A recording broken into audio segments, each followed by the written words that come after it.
Olá pessoal, professor Herbert na área, sou professor de Química e Física aqui no YouTube e hoje a gente vai falar sobre balanceamento químico. Balanceamento químico é uma parte muito importante da química, pois ele trata das reações químicas, que é base para todos os assuntos que vamos estudar. Um dos assuntos mais cobrados em Enem vestibulares são a estequiometria e depende diretamente, de você compreender o balanceamento químico. Então, depois dessa aula, você clica aqui no card e vê uma aula extraordinária de estequiometria que eu também preparei para você. Nessa aula, a gente vai aprender quais são as leis que regem o balanceamento químico e duas formas de resolver qualquer questão de balanceamento químico. Então, vale a pena ficar até o final. Se você gostou da escolha desse assunto, se isso é um assunto que lhe pega, você já pode deixar o seu curtir e ativar o sininho, porque vai vir outras aulas tão interessantes quanto essa, e também compartilha com seu amigo que tem a mesma dificuldade. Agora vamos deixar de conversa e vamos para o assunto. O balanceamento químico ele é regido por três leis que são de autoria desses cientistas. A primeira é a lei de Lavoisier. Lavoisier, ele dizia que a matéria nem se cria nem se destrói, ela apenas se transforma. Então ficou conhecida como lei de conservação das massas ou lei de Lavoisier. Já Proust, ele dizia que todas as reações ela ocorriam em proporções definidas. Se isso não fica claro na sua cabeça, imagine quando você vai fazer um bolo. Você tem uma receita que faz 1 kg de bolo e diz que leva 2 ovos, tanto de farinha e por aí vai. Se você quiser mais do que essa quantidade de bolo, você não quer 1 kg e sim 2 kg de bolo, o que é que você precisa fazer? Duplicar a receita na proporção que tem nela. Se exigiam 2 ovos, agora você vai colocar 4. Se exigiam 3 xícaras de farinha, você agora vai botar 6 xícaras e por aí vai. Se você só aumentar a quantidade de farinha ou a quantidade de ovos, você não vai ter os 2 kg de bolo. Então era isso que Proust ele propunha quando falava sobre reações químicas. Então ficou conhecida como lei das proporções definidas. E por último a gente tem Dalton. Dalton, você vai lembrar dele lá dos modelos atômicos. Dalton foi a primeira pessoa a sugerir um modelo atômico científico. E no seu postulado da descrição do modelo atômico, ele sugeriu uma coisa muito interessante: como ocorria a reação em nível atômico. Ele dizia que uma reação química nada mais é do que um rearranjo de átomos, ou a separação ou a junção dos átomos formando novas substâncias. Então a descrição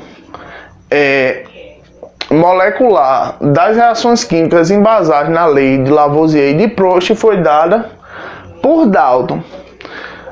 Agora que a gente já viu a parte teórica do assunto, vamos aprender a fazer isso na prática através de 2 métodos.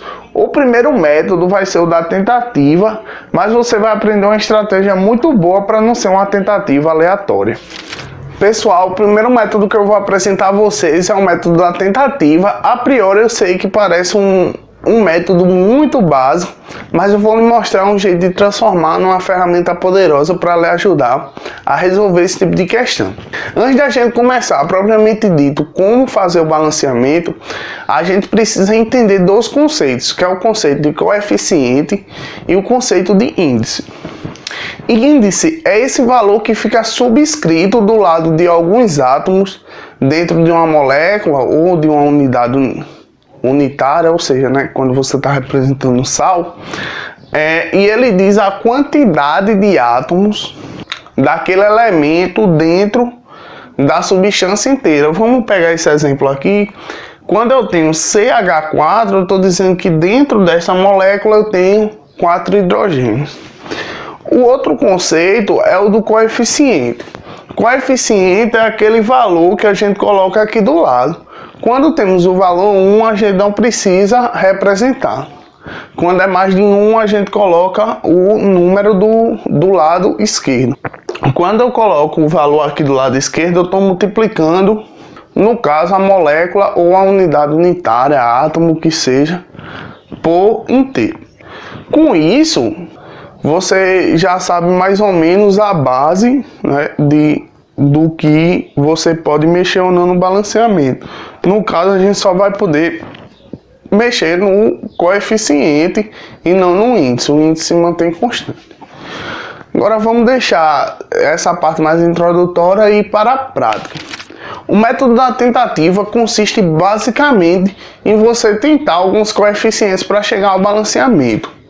O que faz esse método ser ineficiente ou muito básico? O fato de você não saber por onde começar. E a dica que eu vou mostrar é para resolver totalmente esse problema. Veja só. Você olha essa reação e você fica em dúvida por onde começar o balanceamento. Então, seguindo esse norte, o que é que você precisa fazer? Olha todos os elementos que tem, no caso, carbono, hidrogênio e oxigênio. Aí você agora vai olhar para os produtos. Não é? Tem que ter a mesma coisa, mas você vai ver que tem alguns elementos que eles só aparecem uma vez nos produtos e uma vez nos reagentes. E outros que aparecem mais de uma vez ou nos produtos ou nos reagentes. Então, no caso do carbono, ele só aparece uma vez nos produtos e uma vez nos reagentes. O hidrogênio aparece uma vez nos reagentes e uma vez nos produtos. Já o oxigênio, nesse caso, que aparece uma vez nos reagentes, mais 2 vezes no produto. E esse tipo de situação é a mais difícil de se resolver. Então a gente vai começar pelo mais fácil. Vamos começar pelo carbono. A gente tem um carbono, né, aqui do lado, e do lado dos produtos também tem um carbono. Isso quer dizer que pelo menos o átomo de carbono ele está balanceado, então a gente não precisa mexer. Agora a gente vai para o hidrogênio, que também aparece uma vez de um lado e uma vez do outro. Vê só, a gente tem 4 hidrogênios aqui e 2 aqui do lado.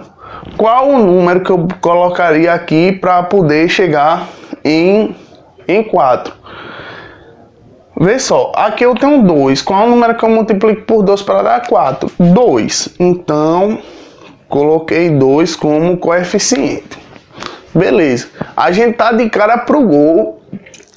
E só falta o oxigênio para a gente balancear agora.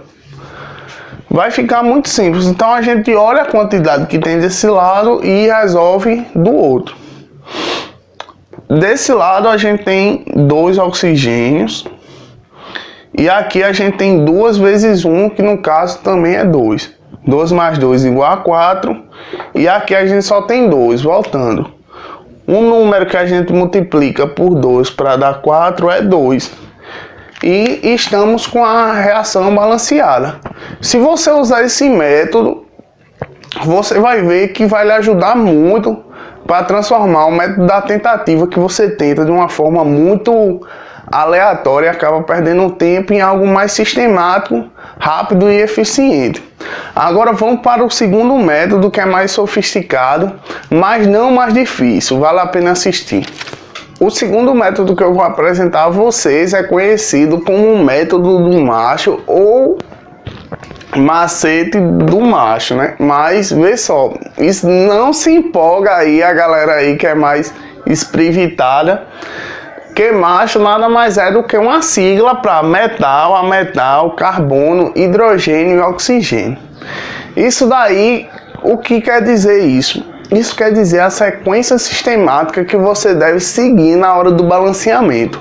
Quando você olhar uma reação química como essa, a primeira coisa você observa se existe um metal. Então, não tendo metal, você vai e olha os ametais, separando também carbono e oxigênio dessa lista, porque ele vai aparecer em seguida. Terceiro, você vai para o carbono. Olha que no método anterior, né, a gente com menos regras que isso a gente chegou ao mesmo resultado de balancear o carbono. Percebemos aqui, como é a mesma reação, que o carbono já está ok. E em seguida a gente vai para o hidrogênio. Olha aí, a mesma coisa que a gente fez através do método anterior. Então, como a gente viu, né, para balancear aqui o hidrogênio, a gente aqui vai multiplicar por 2. E por último, estaria o balanceamento do oxigênio. Então, no caso aqui, se eu não me engano, a gente bota 2 e dá certo. Então, tá vendo que com o método, com menos regras, a gente conseguiu chegar a um resultado de um método com a sequência maior e teoricamente mais sofisticado. Então, no mais é isso. Se vocês gostaram, vocês curtem, compartilham, né? Já vai comentando se vocês já conheciam desses métodos. E no mais, fui.